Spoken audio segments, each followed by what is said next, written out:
Hello class 7, how are you?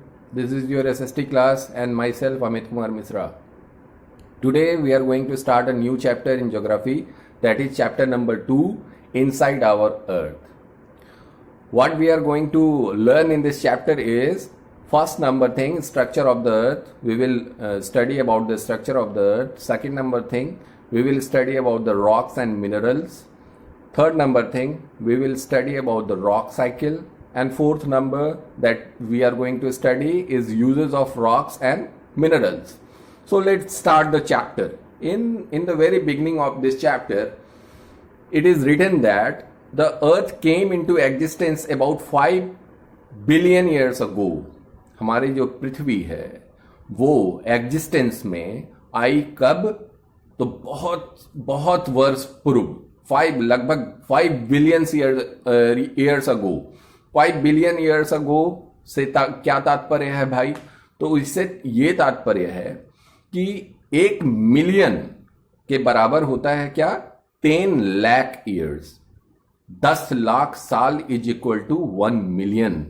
और जहां तक बिलियन की बात अगर हम लोग करें तो बिलियन आपको लगभग 1000 मिलियन अगर होगा तब 1 बिलियन होता है। तो समझ जाइए 5 बिलियन ईयर्स अगो है ना हमारा अर्थ एग्जिस्टेंस में आया था।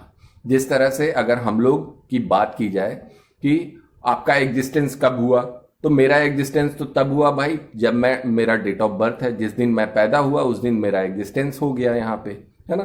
तो हमारा डेट ऑफ बर्थ हमारा एग्जिस्टेंस है। उसी तरह हमारी पृथ्वी का जो एग्जिस्टेंस है ना, वो कब है भाई? तो 5 बिलियन ईयर्स अगो, बहुत साल पहले, है ना। जैसा कि मैंने आपको बताया कि 1 million is equal to 10 lakh years होता है। उसी तरह 1 बिलियन की अगर हम लोग बात करें तो 1000 million is equal to 1 billion. सोच लो भाई कि कितना पुराना अपना पृथ्वी है। उसके बाद इसमें बताई गई जो बात है वो ये बताई गई है कि तब से लेके आज तक जो हमारा अर्थ का सरफेस है उसमें बहुत सारे चेंज आए, है ना। और हमारे जो भू विज्ञानी जियोलॉजिस्ट हैं, है ना, उन लोगों ने बहुत सारे शोध किए, है ना, बहुत सारी खोज की। और उसके बाद जो चीजें पता लग पाई हम लोगों को, वो कौन कौन सी चीजें पता लग पाई? तो 5 पॉइंट इसमें दिए गए हैं आपके चैप्टर में। उसमें पहला नंबर पॉइंट जो बताया गया आपको वो ये बताया गया कि इन द बिगिनिंग, शुरुआत में, the earth was extremely hot and मॉल्टन।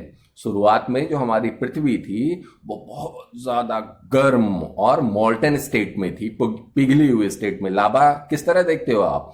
तो मॉल्टन मैग्मा होता है लावा एक तरह से, है ना। तो उसी तरह हमारी पृथ्वी भी बहुत ज्यादा गर्म और मॉल्टन स्टेट में थी, है ना। सेकेंड नंबर पॉइंट में जो आपको दिया गया है वो ये बात बताई गई है कि the temperature at its centre is estimated about 5000 degree centigrade Celsius. जो टेम्परेचर है इसके सेंटर में, तो सेंटर में क्या भाई? तो स्ट्रक्चर को जानना जरूरी है। स्ट्रक्चर हम लोग कल के वीडियो में पढ़ेंगे, आज के वीडियो में हो नहीं पाएगा स्ट्रक्चर। आज के वीडियो में इंट्रोडक्शन में ही पार हो जाएगा। तो सबसे पहले हम लोग जाने कि स्ट्रक्चर में हम लोगों ने क्या पढ़ा। हम लोग जानते भी हैं कि स्ट्रक्चर में सबसे पहले आता है क्या?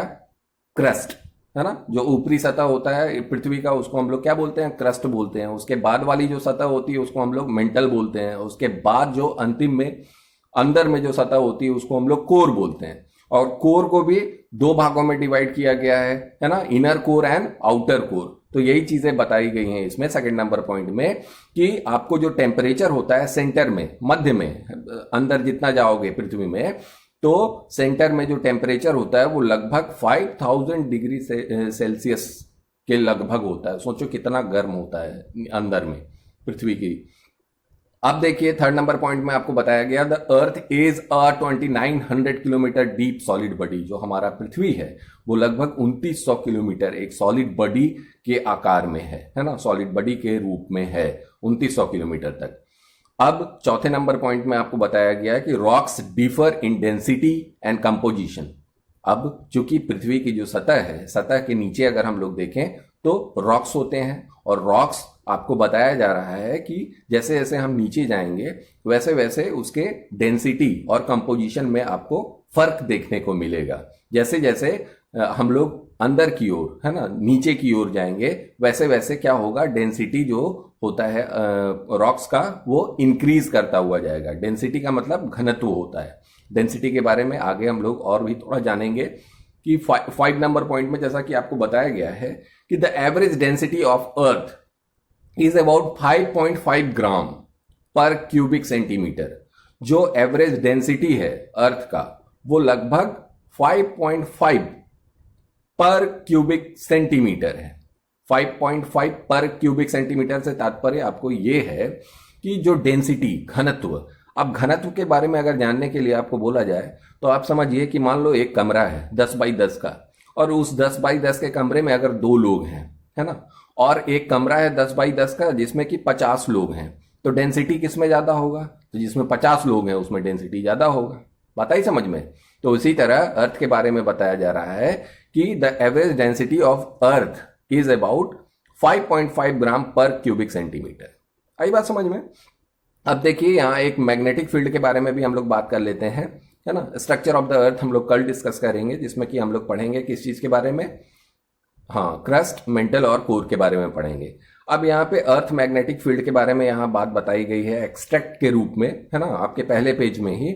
उसमें बताया गया है कि जो हमारा पृथ्वी है वो एक मैग्नेट की तरह बिहेव करता है ना, मैग्नेट की तरह बिहेव करता है। जिस तरह से मैग्नेट में भी नॉर्थ पोल साउथ पोल होता है, उसी तरह हमारी पृथ्वी का जो टॉप है वो नॉर्थ पोल और जो बॉटम है वो साउथ पोल है।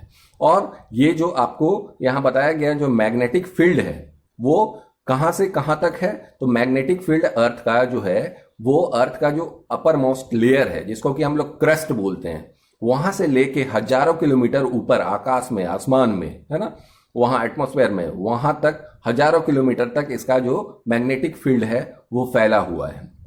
ठीक है, अब यहां पे बात करें, इसी को हम लोग क्या बोलते हैं, मैग्नेटोस्फेयर के रूप में हम लोग जानते हैं। मैग्नेटोस्फेयर के रूप में हम लोग किसको जानते हैं, तो जो मैग्नेटिक फील्ड है अर्थ का, जो कि अर्थ क्रस्ट से हजारों किलोमीटर ऊपर तक आसमान में, वायुमंडल में फैला हुआ है, उसको हम लोग क्या बोलते हैं, मैग्नेटोस्फेयर के रूप में जानते हैं या मैग्नेटिक फील्ड के रूप में जानते हैं।